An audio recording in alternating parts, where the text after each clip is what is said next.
I'm excited to welcome into the studio my next guest, Anupam Khandelwal. Did I say that correctly? Yes. Did I do it all right? Yep. Anupam? All right, take a seat. CEO of Sage Surfer. Yep. All right. Well, I'm excited to hear about what Sage Surfer is doing in the mental health and happiness health moonshot. Is that right? Yep. So what are you working on? So we are working on trying to include the full circle of care team.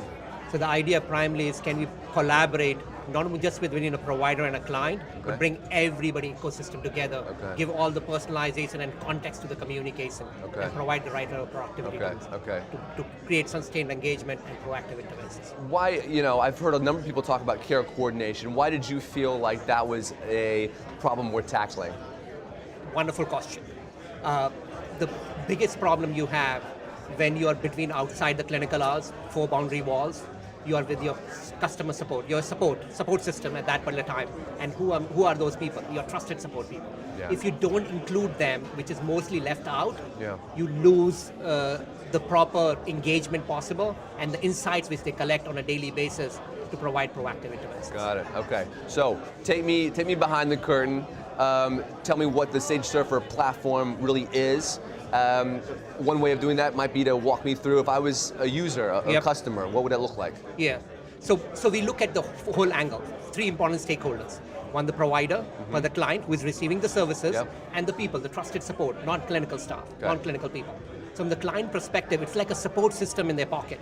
They can trigger it anytime when they want. It's triggering it out their feelings, the mood, the journaling, and everything else, and trying to get a self-care management, empower them, connect them with the right resources. On the provider side, we provide productivity tools to make those sustained engagement possible, and they can get ongoing insights to do proactive interventions. For the family side, they have a personal dashboard to see what their loved one is doing at any given time. And they can intervene and provide those insights with the context behind it. So it's providing a more continuum of support outside the clinical hours. Got it. What has the response been like? It's been fabulous. Yeah. So we have been working across the country with different providers, ranging from mental health clinics, to county system, to school-based mental health providers, to treatment centers, and so on and on. And lots of people are joining the team, and we're just looking to scale our operations further. Why is this something that you're personally passionate about? Yes, so I lost my loved one 3.5 years back, primarily because of mental illness. And my co-founder has lost her son because of suicide. So it's very personal for us because because the care is very fragmented. Unless you don't include everything inclusive, you lost.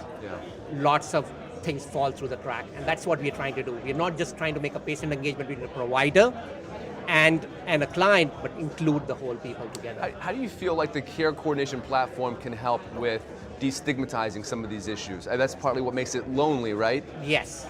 Yeah, so we are working with lots of different organizations like NAMI, National Association of Mental Illness, for suicide preventions and suicide survivors, where people are very siloed. They don't want to take any care whatsoever. Forget about technology. We're trying to take them from the full spectrum of isolated to where they are self-empowered and they can take care. So the whole spectrum of stuff which is done on our platform. Very nice, very nice. Okay, so here we are in the beginning of 2020. What are you most excited about for the next year? So 3 important things. So we just completed NSF, National Science Foundation, in last year, this 2019, and we are growing and scaling our operations. We're collecting lots of data across different websites, different customers and all. And then we are raising our seed round. So we already have commit, and we're trying to complete our seed round to scale our operations globally. Okay.